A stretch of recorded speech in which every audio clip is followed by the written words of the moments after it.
That's too dirty, I think, for what I'm trying to do right now. Let's see here. That's better. What's going on, everyone?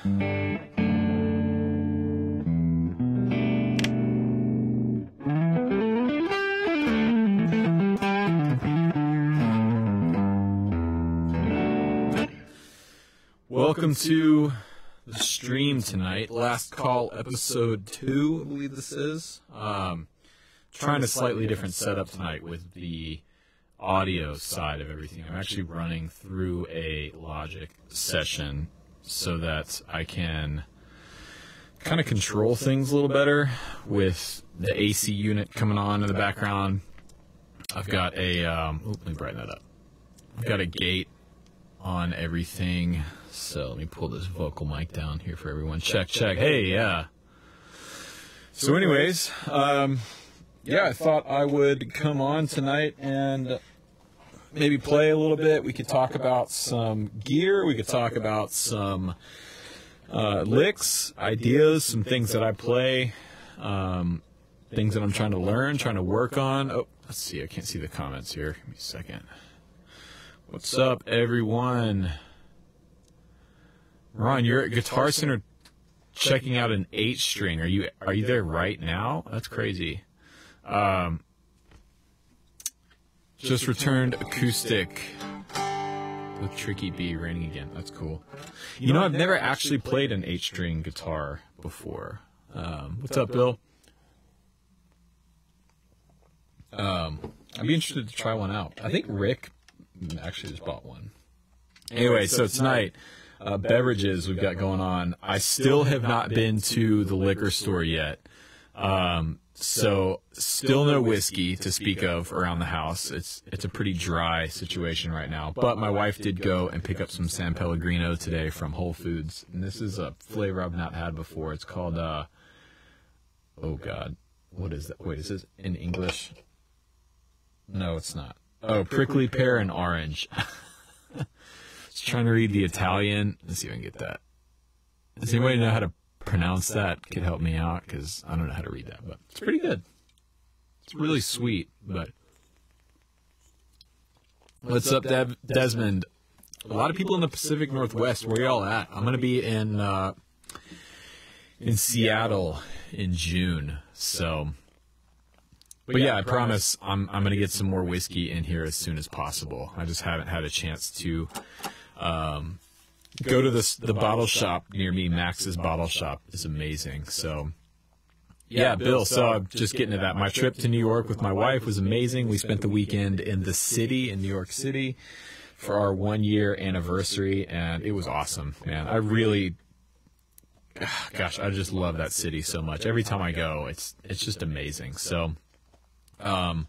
this was probably my 5th or 6th trip to New York City, and I still have not even begun to scratch the surface of everything there is to do there. It's just amazing. But we had a good time. We flew in super early on Friday morning, spent all day running around the city. I bought my wife a birthday present. I got her a new lens for her film camera. And if you didn't know, my wife and I got married on her birthday. So May 12th is her birthday and our anniversary. So...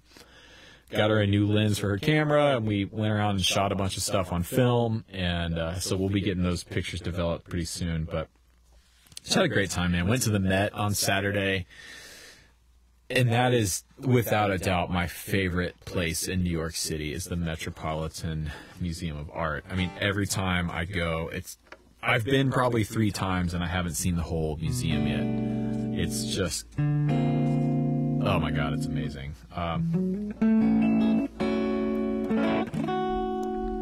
It's kind of a weird situation here because you can hear the Kemper and you can hear the strings. So, but at the Met, what was really cool was they had a newer exhibit that they're still building, but it was on musical instruments.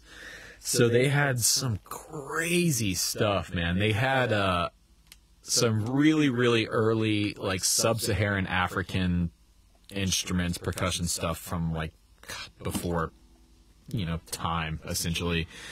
Oh, there's an echo on my voice, too.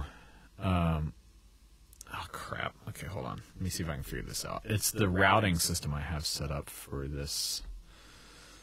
Let me see here. The slap delay. It's not a slap delay. It's not on purpose. Let me see here. Is that any better? Hey, yeah. No, it's still there. Danny, you may have to go. Well, thanks for hanging out, man. Hopefully you can hang around a little bit longer. Let's see what this does. Check. Hey, nope. I don't know why. Maybe if I go to Logic and go on input. Go off of input. Let's see here. Hey, yeah? Can you guys check? Hey, nope. That didn't work. Okay, so I've still got some kinks to work out with this system, apparently. I'll see if I can get Aaron. He thought it was chorus. If it's that annoying, I can figure out how to get rid of it, but I don't want to spend valuable stream time on a problem if it's not really driving anybody crazy. So let me see here. You know, Focusrite, I'm a big fan of their stuff, but check. Hey, this is still doing it. No. You know, I just can't figure out their routing software. This Focusrite control is just the worst thing ever. Nope. Okay, well, I think we're just going to have to live with it for tonight until I can troubleshoot it. Adam, what's up, man?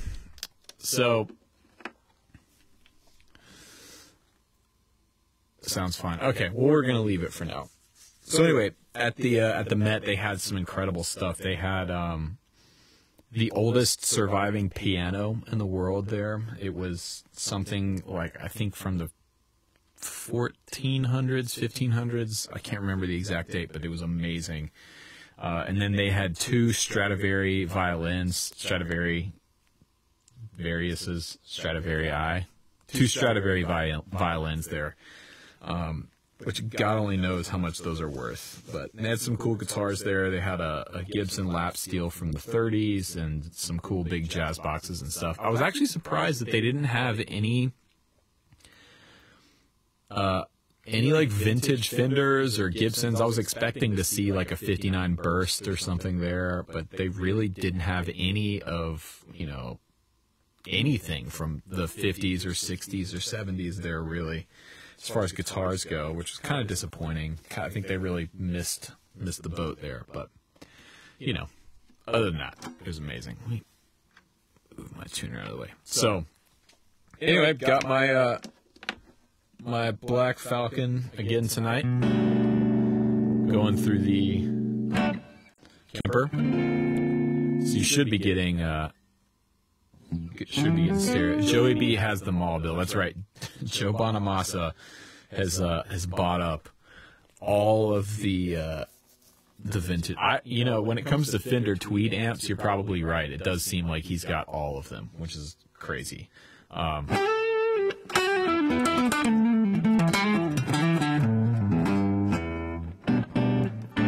So anyway, I had a rehearsal this morning with Noah. Oh, you like the Echo Park video? Cool. Eric, who saw the Echo Park video today? Anybody check that out? I finished it up super last minute this morning.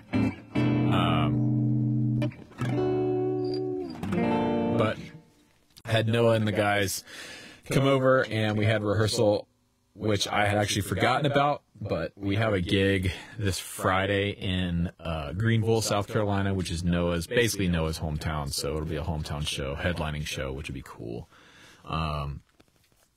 So we had rehearsal for that, and then I did a quick live stream from my phone just to kind of test to see how it sounded, because last week in Nashville I live streamed rehearsal, and it sounded awful. There was something up with the phone, and so I immediately took it down. But anyway, we had that going on, and I was thinking about some things that I haven't really talked about on the channel before as far as playing goes. Techniques and ideas that I use all the time in my playing, especially on gigs like Noah's gig or Jesse's gig, where it's all original and it's a lot of my own parts that I'm playing. So There's not really any structure to this. I haven't thought through exactly what I'm going to talk about, so it may be a little loose. And if anybody has any questions or wants me to like go through anything, like if you've got a guitar in your hand and you're playing along, that's awesome. So feel free to leave them in the comments section. But I work a lot around triads. I would say most of what I do is based around triad chords and chord tones. You know, when I play, I don't really think about, do I ever use the tone switch on this thing, Adam? Actually, I do. So the mud switch, some people call it, on the Gretsch. So if you're not familiar, Gretsch guitar is like this Black Falcon. It's got an interesting control setup. So right here you have a master, volume, and then these other two knobs are not tone knobs. They're actually, let me get that in the light. Those two knobs at the bottom of the bout are individual volume controls. What's up, Scott? They're individual volume controls for each pickup. So it's kind of I actually never touch these knobs down here. I just leave them straight on, full open. And then here is your tone control. So this is your pickup selector, you know, neck, middle, bridge, traditional Gibson style, whatever. But here is basically the tone control all the way up. Flip down is rolled off about maybe 20%. It's just knocking off the high end a little bit. And then flipped up is like, actually, is it not working? That's weird.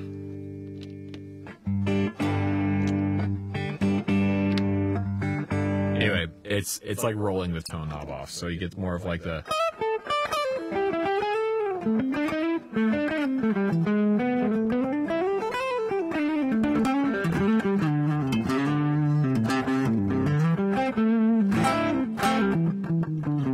You're still getting a lot of the attack of the string from this mic here. So, like I said, this is not the perfect streaming setup, but you get the idea. So,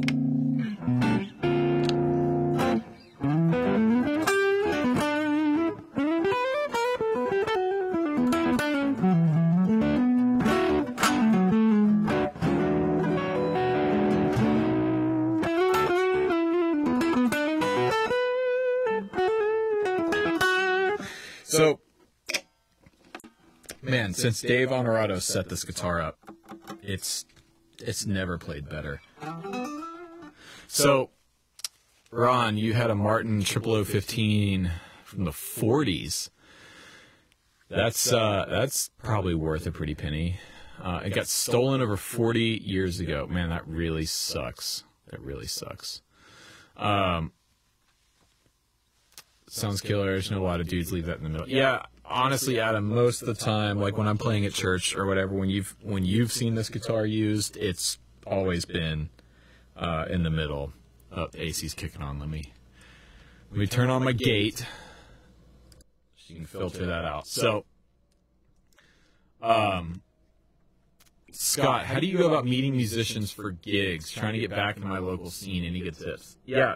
So it depends on what city you're in.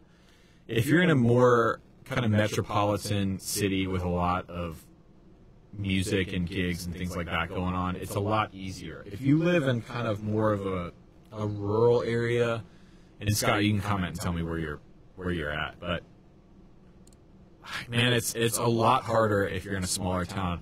But what I would recommend is try and find, there's bound to be some kind of open jam or, you know, weekly or bi-weekly.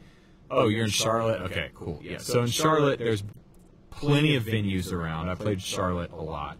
There's plenty of venues around. The Visual Light, Fillmore, a lot of smaller clubs. There's bound to be some kind of open jams or something like that on a weekly basis that you can find and just go and start hanging out at. You know, if you've got the confidence to just go in on your first night and start playing, then by all means jump in and get going. But otherwise, I would go, you know, a couple times and just start hanging out and meeting people and listening in and hearing what people are playing, what they're doing. And as you start to hang around and maybe pick up and start playing a few nights, then you're going to start meeting musicians, and things are going to go from there. You know, there's other options online, like you can leverage social media for this kind of thing, but I personally haven't had any real experience doing that, like Facebook groups or Craigslist or anything like that. Obviously, you got to be super careful with Craigslist, but in my experience, the best thing to do when you're fresh and you're just starting out is to try and find, you know, a cool jam to go hang out at. So, but yeah, getting back to what I was talking about, a lot of what I do is based around triads. So, you know, one of the songs that we were working up tonight or this afternoon with Noah is one of his original songs. It's in the key of D. And so he's playing acoustic on that, and I'm accompanying on electric. And so kind of my thought process in that situation, when there's more than one guitar, but I'm the only electric, I'm sort of halfway thinking between playing rhythm and filling out and adding to the dynamic when I need to, and hanging back and playing more of the detailed lead stuff. So, let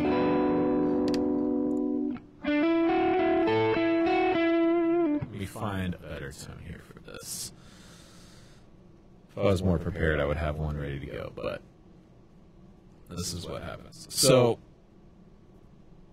let's see here.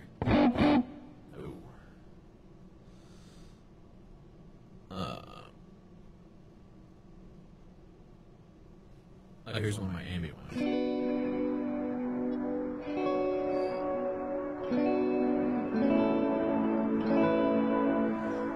I wish there was a way I could play the song for you without getting flagged. I might just do it anyways, and, you know, chalk this one up for a loss. So let me pull up my iTunes here. We'll work through some of Noah's material because that's fresh on my mind from today. And those are my guitar parts. So, Noah, if you're watching, we're about to dig through some of your tracks. Let me see here.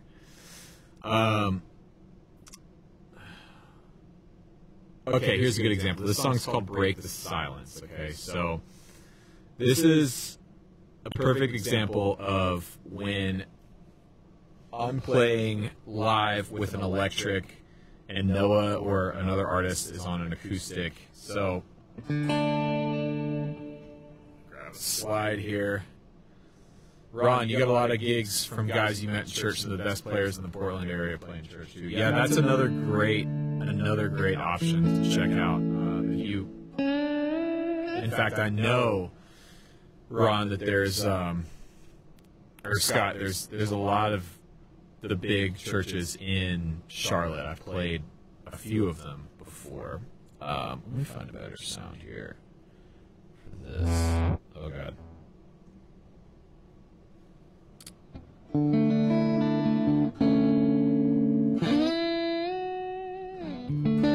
Alright, I'm just going to dial up some reverb here.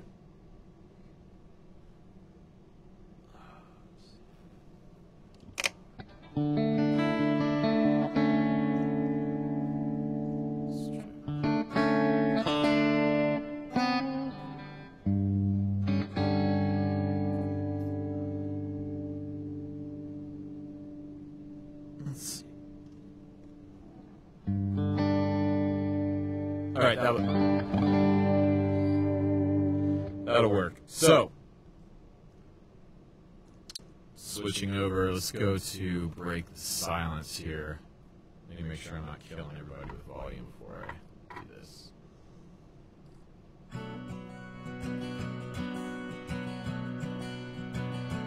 Does that sound okay to everybody? Remember when it was easy and everything fell into place, when love came in through the doorway instead of hiding from our face. It's 3 a.m., do you love me?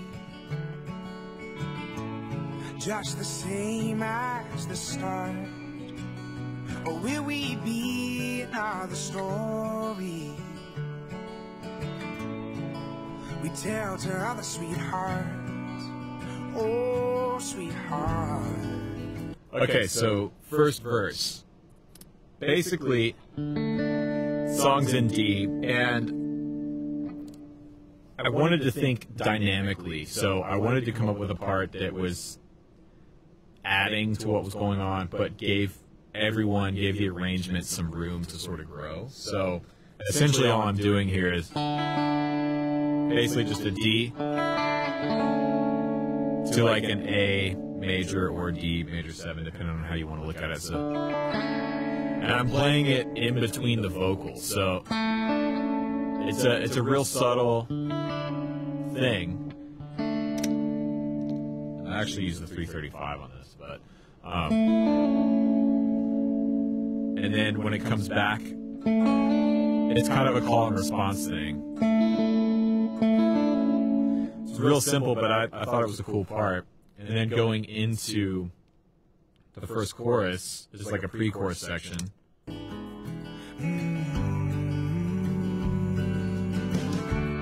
don't wanna love that. I don't wanna love that. I don't wanna love that fades away. All that we've come past, all that we've outlast. I don't wanna love that fades away. Oh. So essentially there's two things going on there. When I play it live, I play this slide part that basically just follows the chord progression down. It's just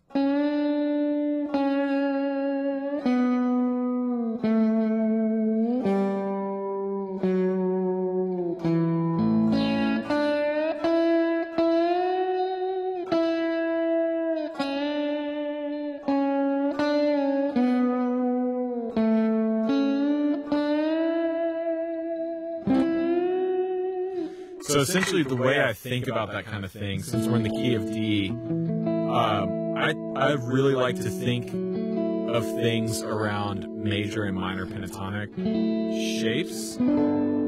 So in the key of D, I would work around like a B minor pentatonic shape.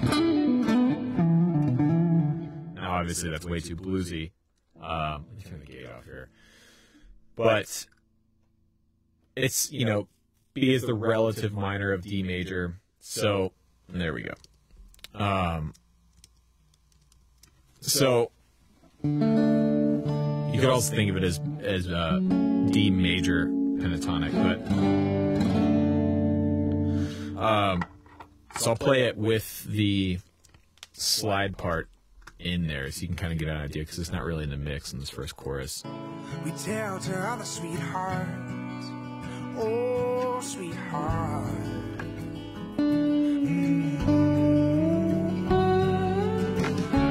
I don't wanna love that. I don't wanna love that. I don't wanna love that fades away. All that we've come past, all that we've outlast. I don't wanna love that fades away.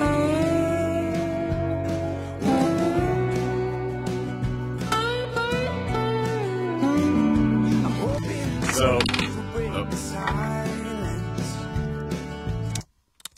so yeah, I mean, that's kind of an example of a way that I work around a progression like that. So,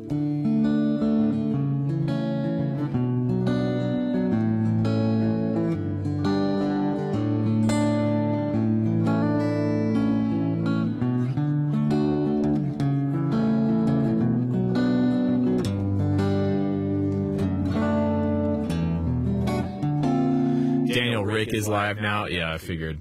Stream's kind of light tonight. I thought something like that was going on. I'm supposed to have, I think think Rick and I are going to get together tomorrow and work on a video. We've been talking about doing some stuff together recently, and since now my schedule has kind of lightened up, I think we're going to try and get to it tomorrow. So the idea that I had was collaborating on a video where basically we started off as like a typical Rick Beato sort of video, and you know, with the typical camera shot and everything that people are used to seeing, and then I will kind of take over in some form or fashion. I'll take the video over and it'll change to my sort of aesthetic and the way things look. But I don't have an idea, or I don't have a concept of something we would do yet. I think we'll come up with something cool, but I don't have it yet. It's kind of hasn't really come to me. I've been thinking about it the past couple days, but oh, is it my phone? What is that? Yeah.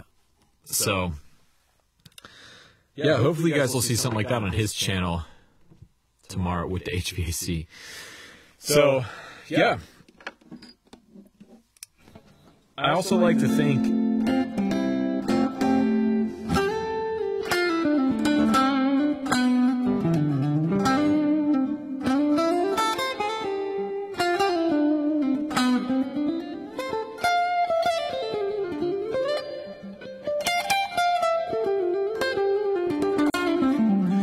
it's crazy with this, with the mic this close to the guitar. It almost sounds like I've got a piezo pickup in here. Piezo. I never know how to say that.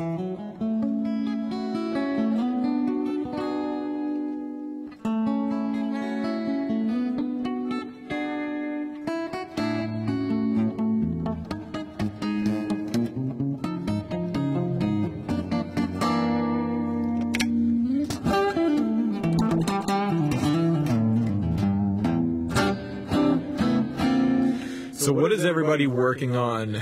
What are you guys practicing on your own? What are you doing? I always like learning what other people are working on, because sometimes I might try and steal ideas.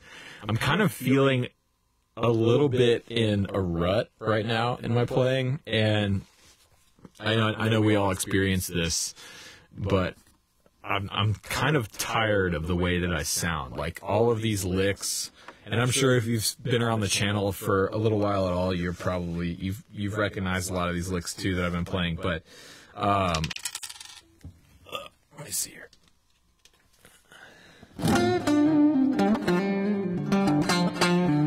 Slide muting techniques. Caleb muting.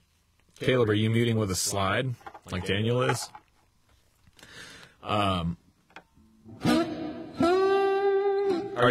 Daniel, are you working with right-hand muting or left-hand muting or both? Or if you're left-handed, are they backwards? I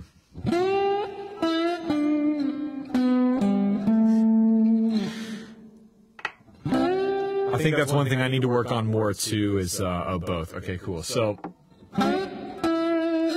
you know, I was taking slide lessons from a guy here in Atlanta for a long time. Cody, been working on a mix of Queens of the Stone Age and Southern Rock, almost desert blues style. All right, right on, man. Been super into Brothers Osborne, learning a lot of solos from their new album. Nice. I don't know Brothers Osborne. You need to check that out, Scott.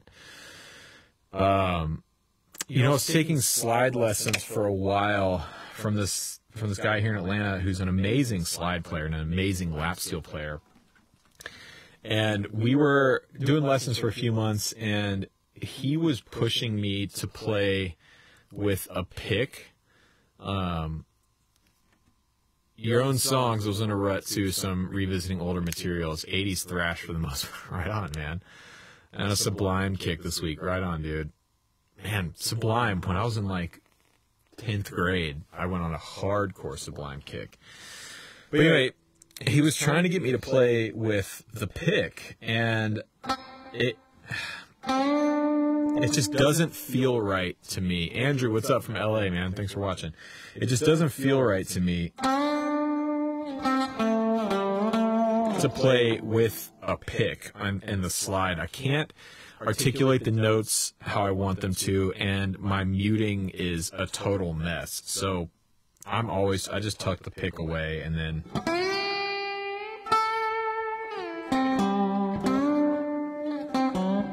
I just like the sound of the fingers too on the slide.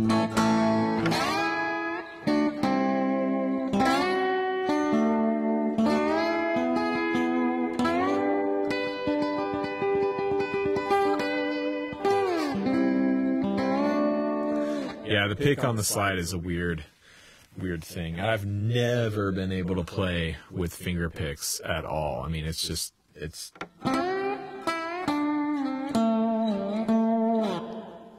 doesn't feel natural to me. So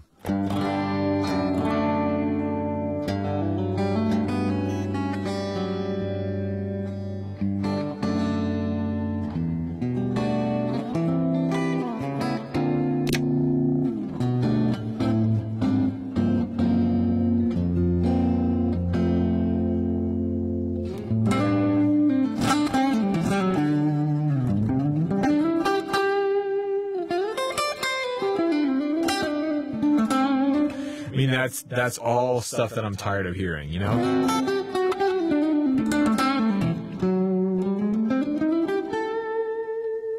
I've been playing that stuff for way too long. Bill, you've been challenging yourself to hit shuffle and pick a random part of a song by ear. It's been fun. You know, that's actually a really great way to practice.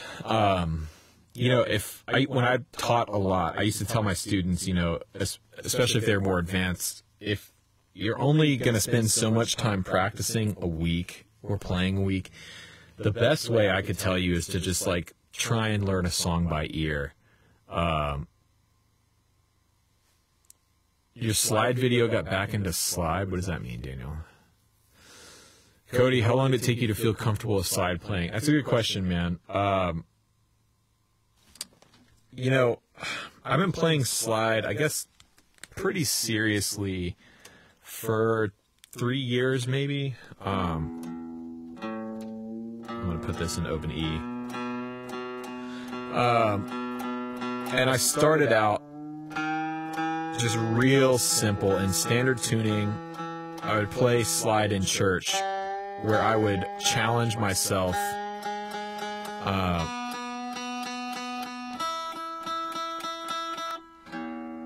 I would challenge myself to play lines that I was comfortable with, but playing them on slide. And that's kind of how I started. And I'm by no means the greatest slide player in the world, but I was able to progress pretty quickly that way.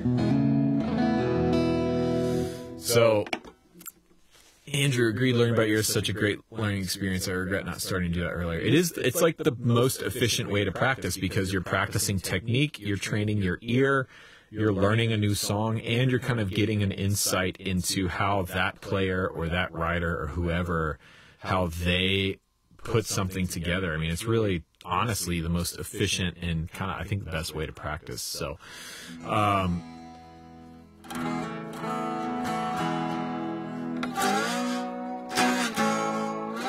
man, this guitar does not like going out of standard.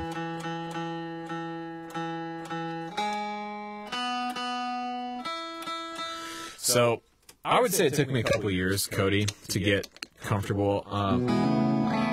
But I started simply, and I started by playing stuff that I was already comfortable with. And so I knew how it was supposed to sound. I just can't find a sound that I like tonight.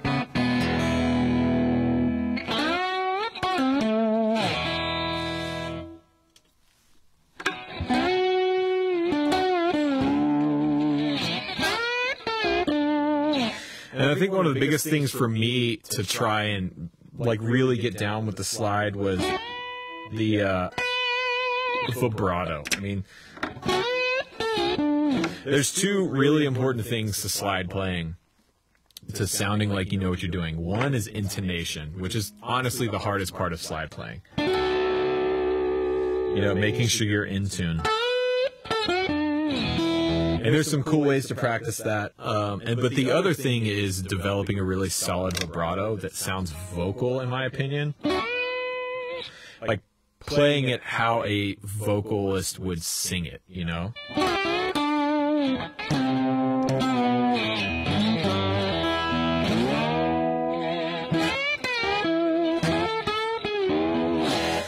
So, and everybody's vibrato is different.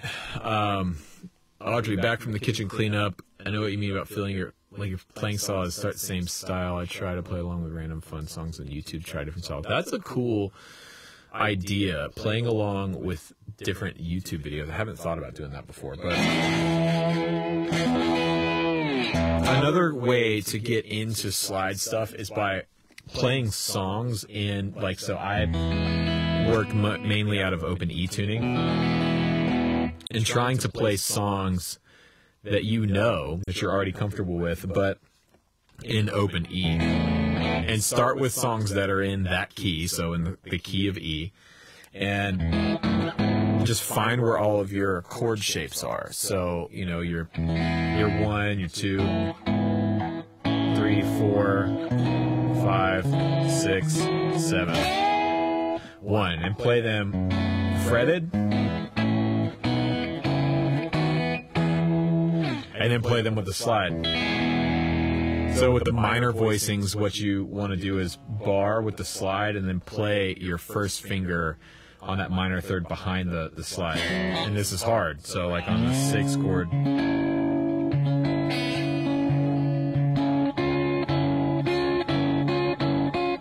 it's an aerial posing thing. A lot of Sonny Landreth, a lot of players do that, where they'll slide and then fret the note. Oh, AC's back on. Hold on. And they will fret the note behind the slide. And what it's essentially doing is, if you know your slide is here, it's ducking the string underneath the slide so that it lets it ring out. So if you notice, once I fret the note with my first finger, it comes out and you can hear it. Right?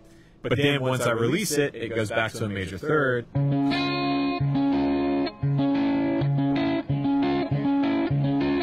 But that's really tough to try and develop, because you have to be comfortable with your slide positioning on your left hand, not just intonation-wise, like horizontally left to right, but also in pitch. And I don't mean like note pitch, but I mean like slide pitch, the angle of the slide to the strings. So you can sort of target different groups of strings. So if you think of, if you split the strings into two sections, you know, your A section would be down here, you know, your first 3 strings, and your B section would be up here, your bottom 3 strings. So what you can essentially do is rock the slide back and forth to target either the first 3 strings or the bottom 3 strings. So if you're going to fret a note to play a minor chord,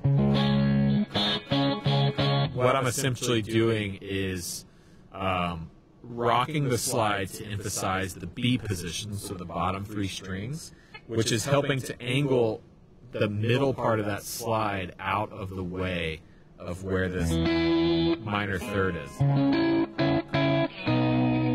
right? So once you get comfortable with that, like don't worry about too much movement. Just put your hand there and make the sound. Get it sounding clean. Practice going between major and minor.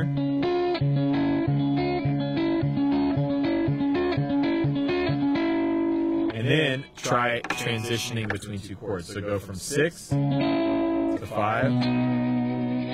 So 6. 6.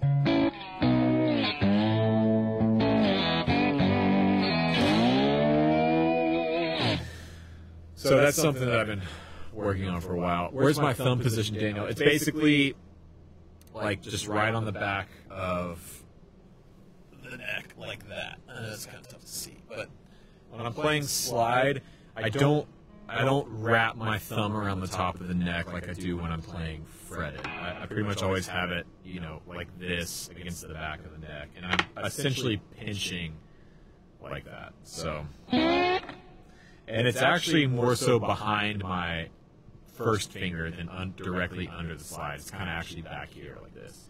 And sometimes you'll see me go, especially if I'm playing up high, I'll actually pull my thumb completely off the neck if I'm playing in these higher registers. So if I slide up to that minor third, you see I've got my thumb. I'm literally resting everything on the slide here. So.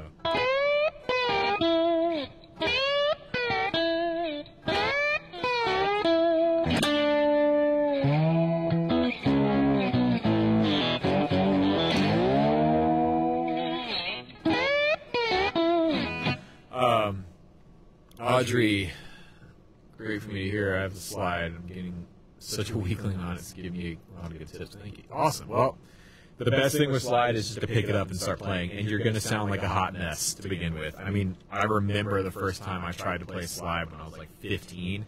I didn't know that you weren't supposed to actually fret the notes, and so I was like trying to play like,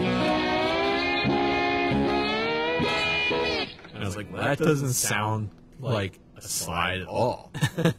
And then once I realized, oh, you don't actually press the fret down and you play on top of the fret, and then I was just everywhere. I was like,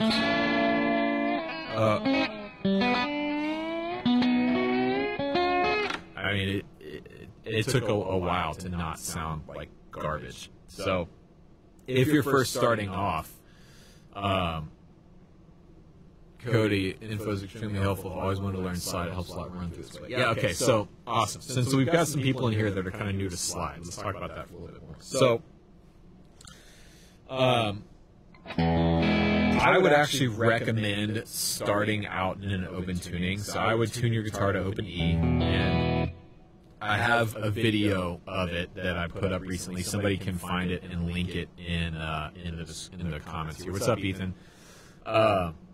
Where I actually break down the open E tuning and some more slide tips and everything. But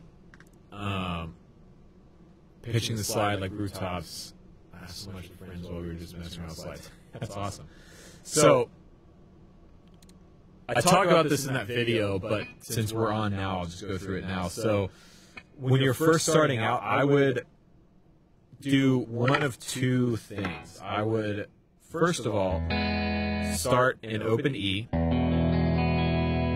and I would practice learning where your chords are. So, Dan, do you practice in standard? Yeah, you can practice in standard. I would prefer to start in an open tuning like E because it's easier to kind of understand where your whole chord shapes are. So, E major, there's your 1. If you're going to play a blues, just a 1, 4, 5, right? Here's your 1.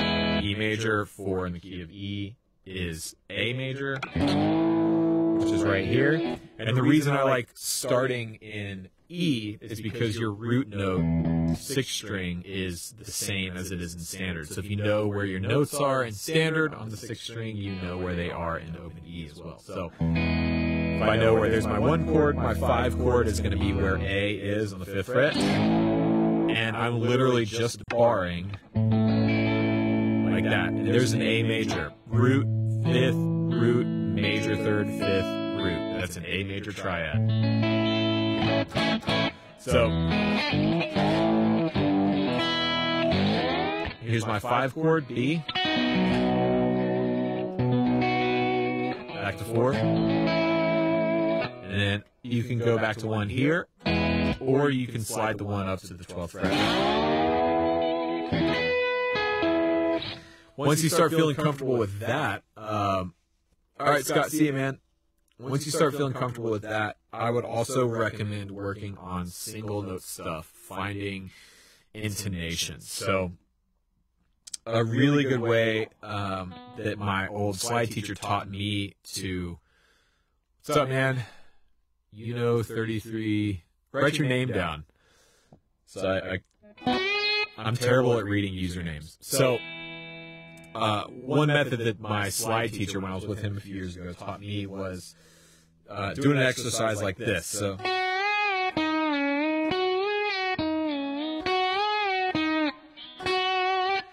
what I'm doing is starting here on the second string. Aaron, what's up, man? So starting here on the second string, sliding up a whole step and back down a whole step.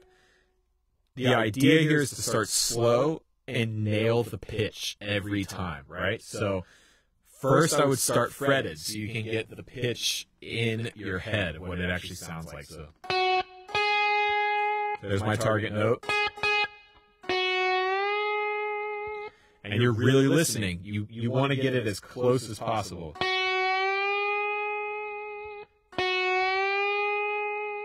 And what will start to happen is you'll develop a muscle memory with the slide in your hand. That's how you start to do things like the fast, when guys are sliding up, like those kind of licks. Like the Dwayne kind of stuff. The way you're able to slide up so fast, it's like a minor third or a fourth, is by practicing slowly,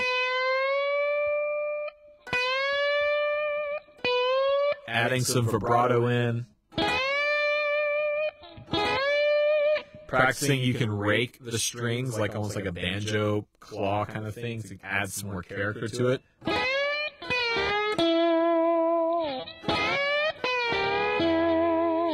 But this exercise is just, and then I'm going to pick the third string with my thumb. So first finger picks the second string. I slide up a whole step, back down, and then slide down a whole step and back up on the third string. So.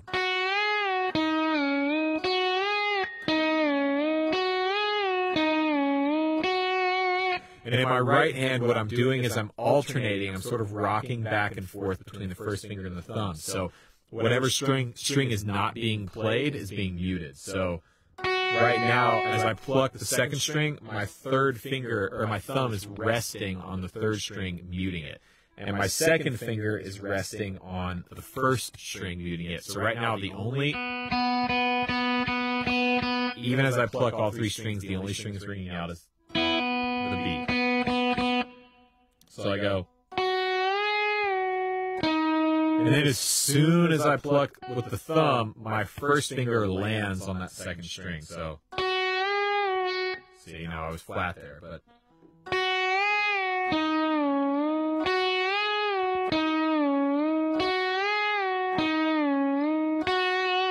And the idea here is to have super clean notes. No string slide around, so I'm muting behind the slide with my first finger on the left hand.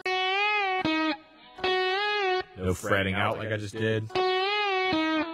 No missing the rest stroke. Looks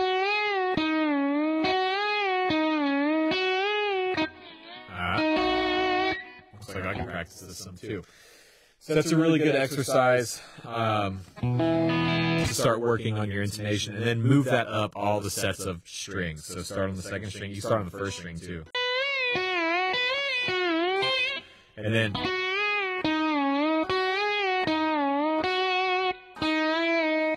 when you get to the third string, since it's the major third of the open tuning, you're only going to slide up a half step to the perfect fourth. So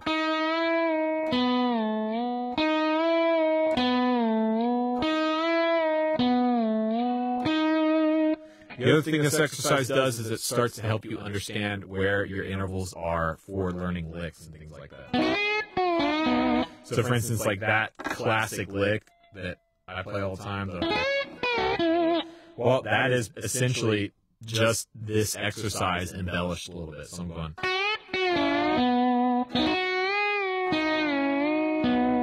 And it's a nicer version of that, you know. So.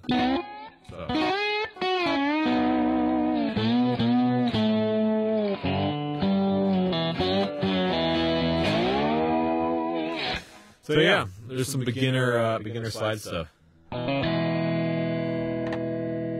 Played slide ukulele to jam last week, and everybody freaked out. I didn't know you could play. I mean, I guess it makes sense to play slide ukulele, but I've never seen that before. Man, that's cool.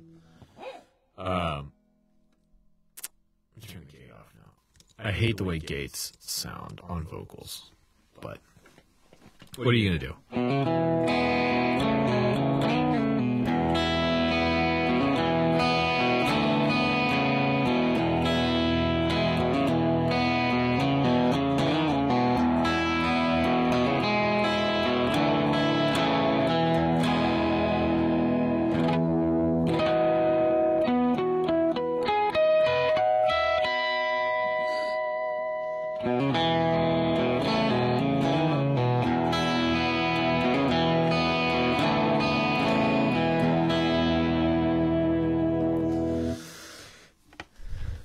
Picking up, sort of hung up on the name brand. See if you can clear that up for me, Bill. Okay, wait, hold on. Having trouble getting over picking up a boutique guitar. Sort of hung up on the name brand. See if you can clear that for me, Cody. Thanks so much. I think I can do all the muting stuff. I always play without picks, so it's kind of naturally working with me.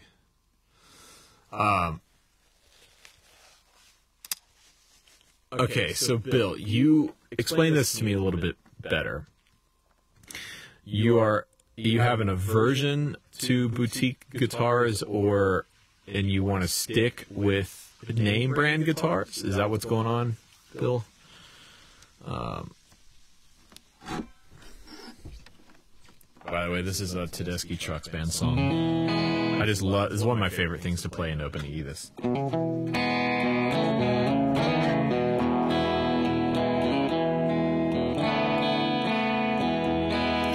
Except I love my guitar to be in tune when I do it.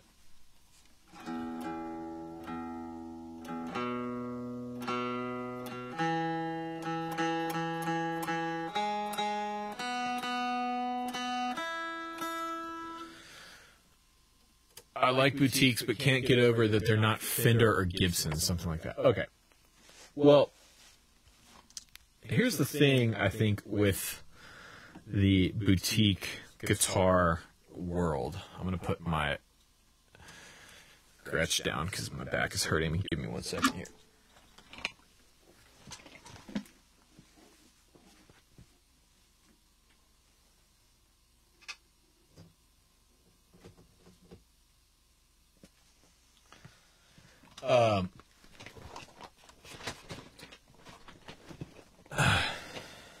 Oh man, Marcus King, yeah.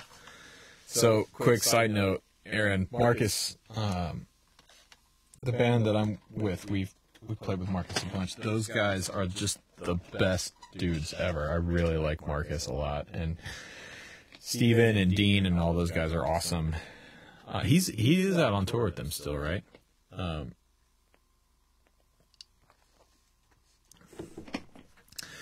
Okay, so Bill, you can't get over that they're not Fender or Gibson. So I think that's fair, but my thing with the boutique, I'm a bit of a boutique guy. I don't know why. I don't think there's anything wrong with either being a boutique guy or not being a boutique player, whatever.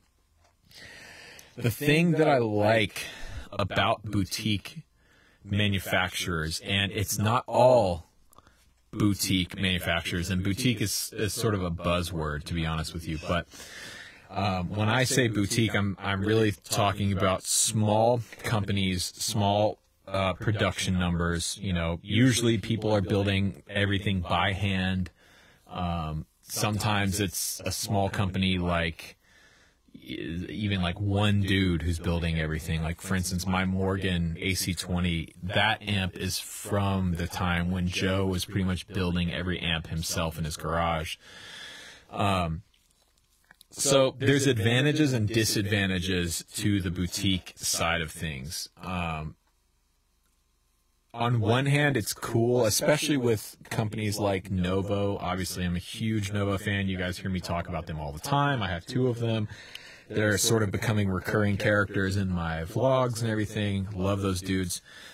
I really like that company for a few reasons. One, what Dennis Fano is doing is really unique. It's not like, it's not a Fender clone, it's not a Gibson clone. They really truly are their own unique guitars, and Novo is kind of the only place, well, not kind of, they're definitely the only place to go if you want something like that.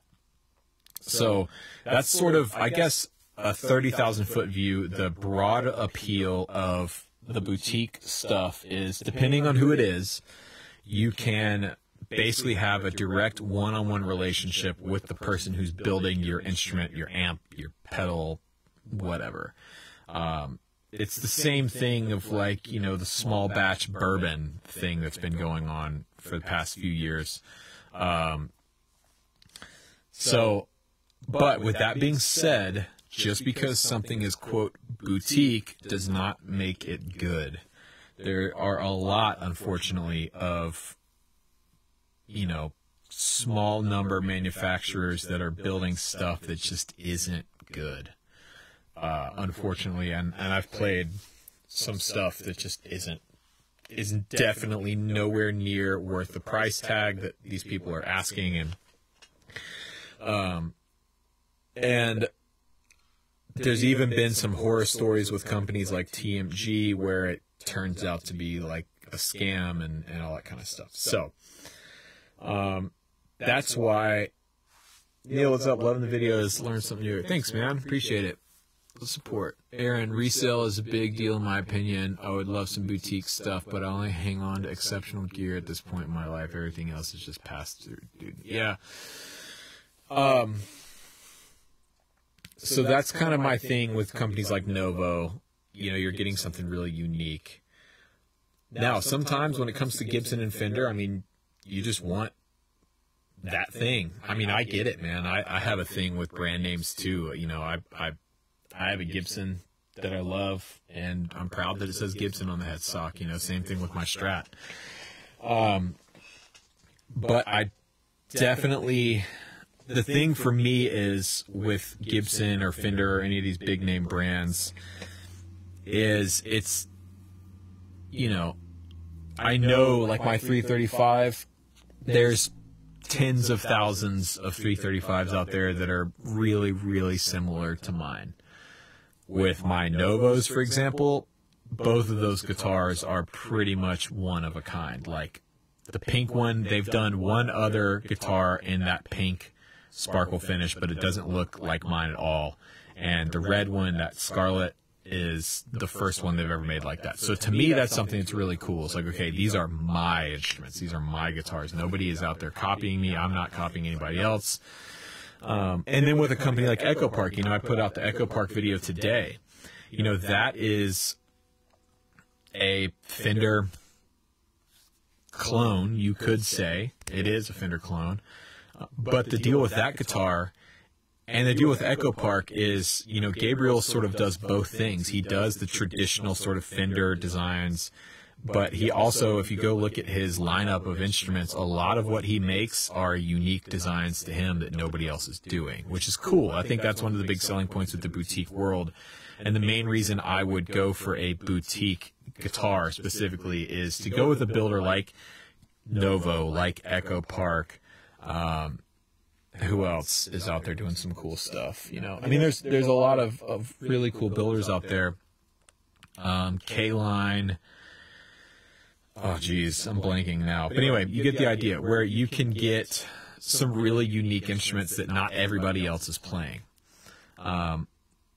The key with this Strat, though, you know, this is Gabriel's 64 Echo Park. That unfortunately I have to send back now because the video's done.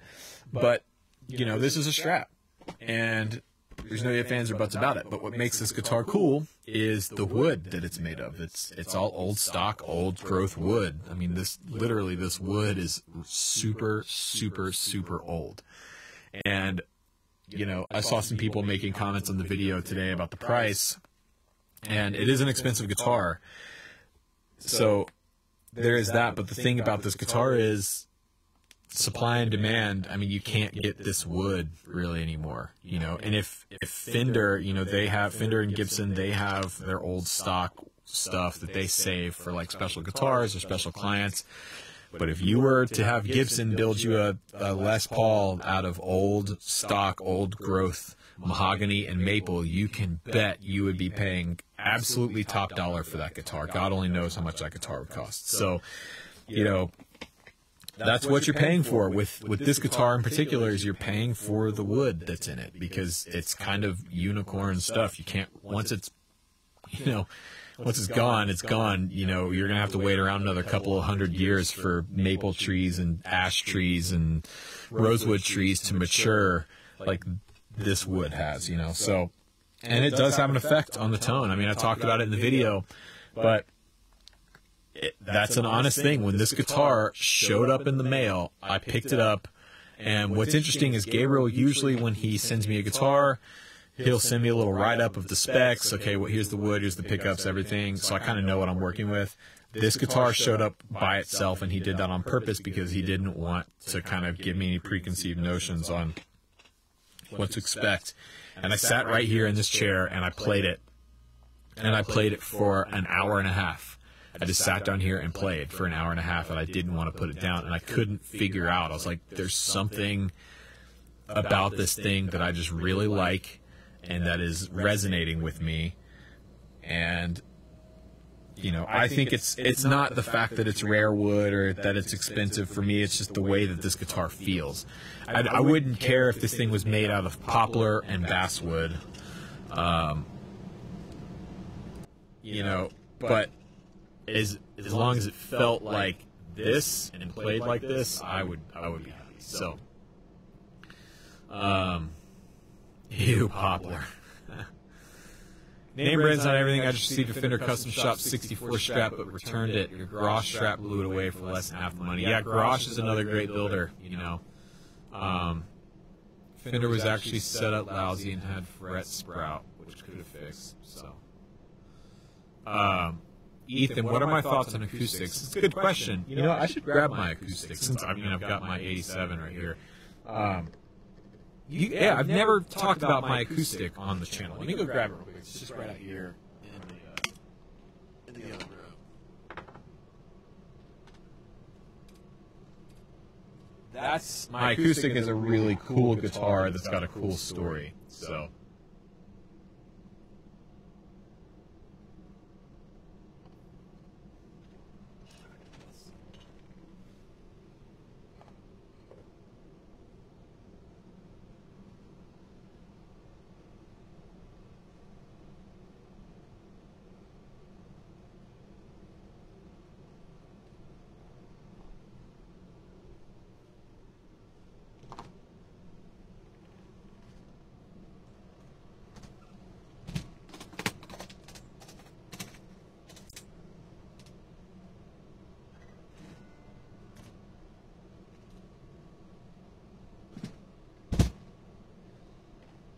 Okay.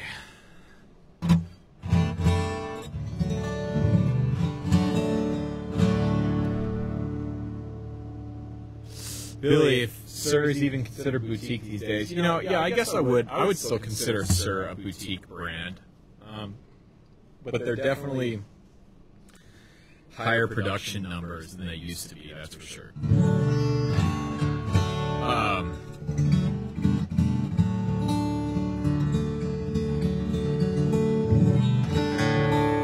Everybody hear that okay?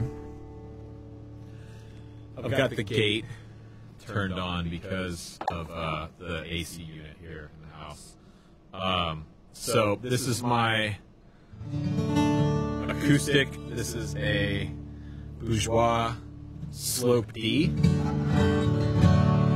So I've had this for a couple of years.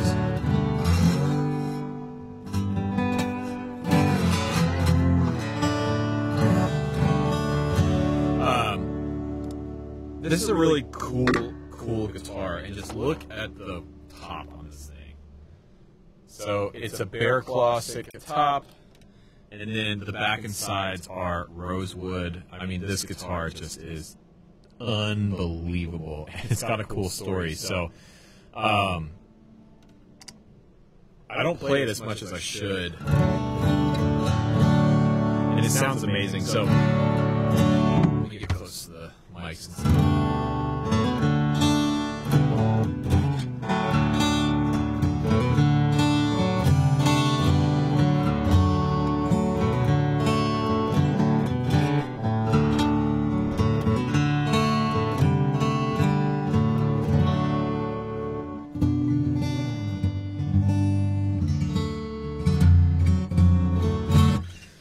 So, for the longest time, I was a Taylor guy, had a few Taylors, and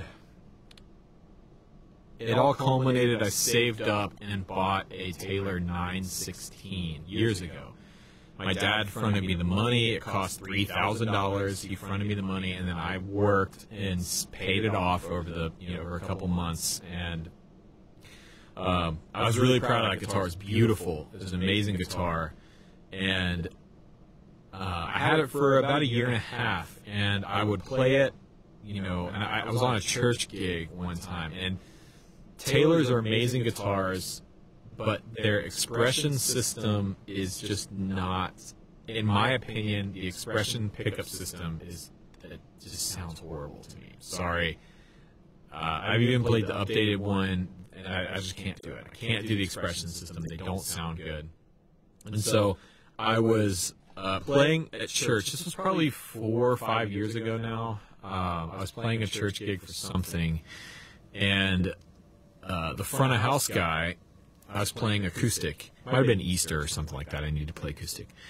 And the guy at front of house was like, "Hey man, is that guitar broken? There's something wrong with it. I can't get it to sound right." And I was just like, "Nope, that's just how it sounds." And so literally at that moment I decided, I was like, no, I'm selling this thing. So I put it up. It was one of the first things I ever sold on, I think I sold it on Reverb, I can't remember, but I ended up selling it for exactly what I paid for it, for $3,000. And I found this. So this was owned by a collector up in Maine, guy who has a bunch of Bourgeois. And Maine is where Bourgeois is from. And he's a collector, he's a doctor, and apparently he was selling it because the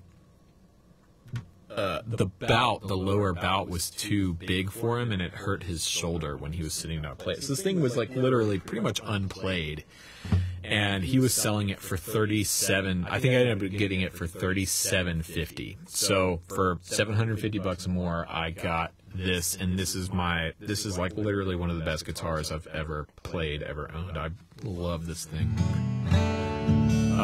So the Slope D is essentially Bourgeois' version of a J45. It's a slope-shouldered dreadnought. And this one's cool because if you can see this little sticker in here, this is called the Sonic Sitka Slope D. So the sticker says Sonic Sitka Project 51 of 111. So essentially what this is there was I think a guy somewhere around Portland or something who started this thing called the Sonic Sitka Project, where he had a bunch of this bear claw Sitka spruce, and he basically sent 111 tops out to different guitar builders to basically build guitars out of, with the idea being that over time these Sonic Sitka guitars would be recorded and measured so that they could kind of quantify how a guitar ages over time and how the sound changes. Now, I've never done this. I actually need to probably look it up and find out who to reach out to get this thing like checked up. But it came with a certificate and everything in the case.